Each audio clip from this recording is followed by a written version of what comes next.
El frío en Yucatán es diferente a otras regiones porque no tiene que llegar a temperaturas bajas para que la población sienta el descenso de temperatura, porque está ubicada en una zona donde domina el aire marítimo tropical.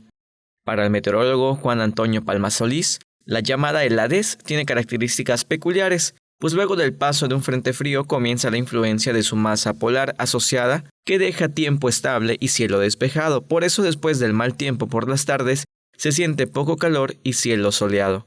Sin embargo, las temperaturas máximas no son altas como cuando domina el aire marítimo tropical. Cuando se oculta el sol comienza rápido enfriamiento porque el calor diurno se escapa a la atmósfera de forma rápida, lo cual se llama enfriamiento radiativo. Por lo general en la península, la heladez se registra por la noche y madrugada a diferencia de lo que ocurre en latitudes medias, donde el frío se mantiene hasta en el día.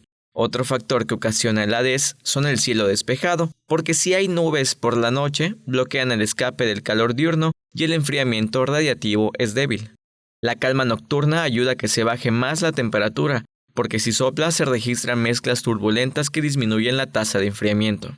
Los lugares con grandes extensiones con vegetación son más fríos que las zonas urbanas, porque estas últimas absorben el calor vespertino y lo retienen por la noche por la plancha de concreto y asfalto.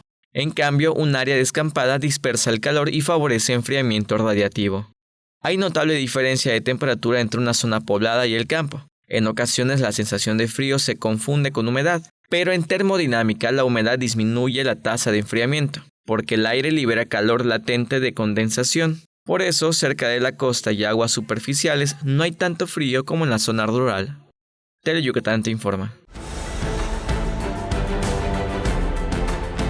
Tele-Yucatán te informa, lunes a viernes, 8 de la noche. Síguenos.